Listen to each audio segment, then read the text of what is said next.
राधे राधे दोस्तों। ईश्वर आप सभी की सभी मनोकामनाओं को पूर्ण करे और आप सभी को स्वस्थ और खुश रखे। चलिए कहानी शुरू करते हैं।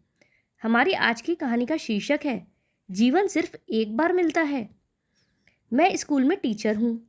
मेरे साथ की कुछ टीचर्स के साथ हमारा अच्छा फ्रेंडशिप का सर्कल बना हुआ है।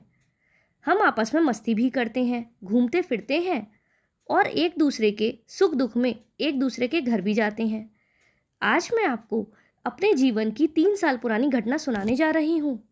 बात तब की है जब कोरोना ने पूरी दुनिया में अपने पैर फैलाए हुए थे।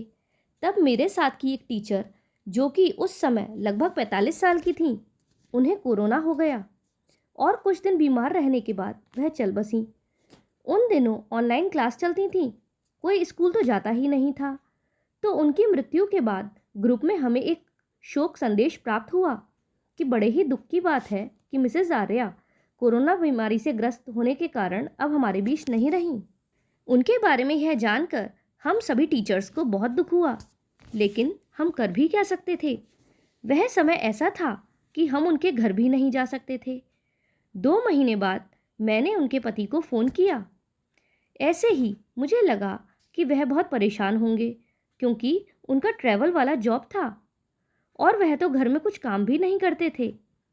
अपनी बीमारी से पहले तक मिसेस आर्या ही अपना पूरा घर संभालती थीं। परिवार की पूरी जिम्मेदारी उन्हीं के ऊपर थी, जैसे घर की साफ सफाई, अपने बच्चों की शिक्षा, वृद्ध सास ससुर की देखभाल करना, उनकी बीमारी, रिश्तेदारों का प्रबंधन करना, सब कुछ सब कुछ सब कुछ।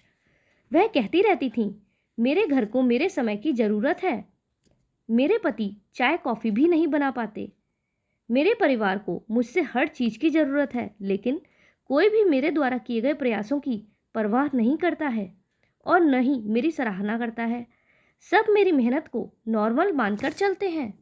मैंने उनके पति को यह जानने के लिए फ़ोन किया था कि क्या परिवार को किसी सहारे की ज़रूरत है, क्योंकि मुझे लगा कि उनके पति बहुत परेशान होंगे। अचानक से सारी जिम्मेदारियों को निभाना है।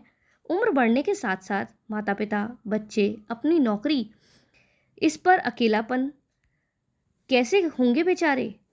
फ़ोन कुछ समय के लिए बजा, लेकिन उन्होंने नहीं उठाया।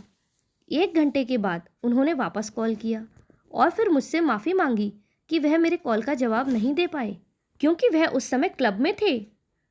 उन्होंने क्लब में 1 घंटे के लिए टेनिस खेलना शुरू कर दिया था और दोस्तों से मिलना वगैरह भी, जिससे कि उनका समय ठीक से गुजर जाए। यहाँ तक कि उन्होंने अपना ट्रांसफ़र भी मथुरा करवा लिया, इसलिए अब ट्रैवल नहीं करना पड़ता था। मैंने पूछा, घर पर सब ठीक है ना? उन्होंने कहा, हाँ सब ठीक है। मैंने फिर पूछा कि घर के काम कैसे करते हैं, आप सबको तो बहुत दिक्कत होती होगी।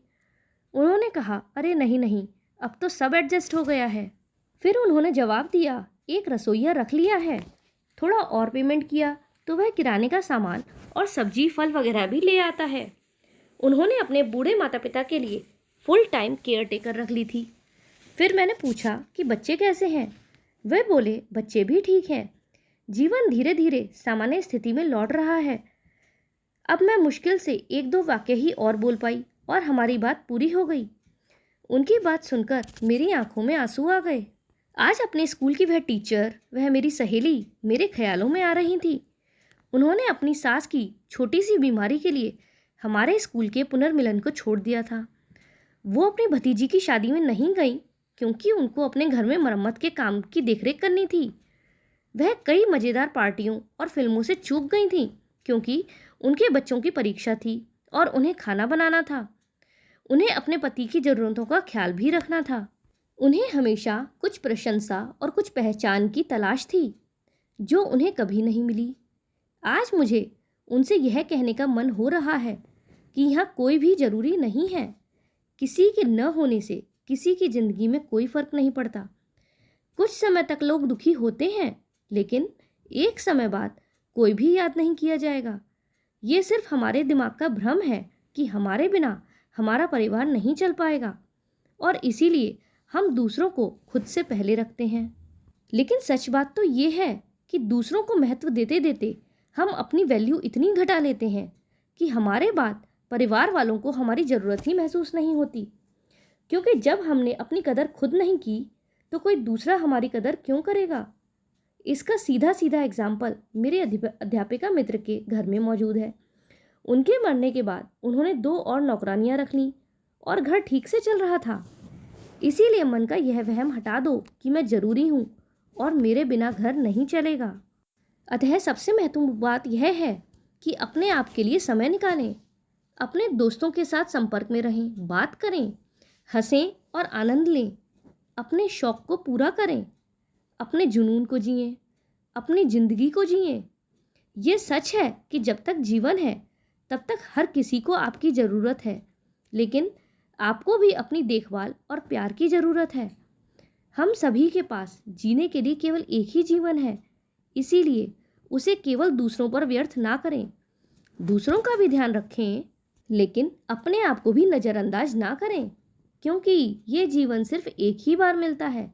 इसीलिए इसे खुलकर जिएं और मस्त रहें, स्वस्थ रहें और खुश रहें। दोस्तों, आपको ये कहानी कैसी लगी कमेंट में ज़रूर बताइएगा।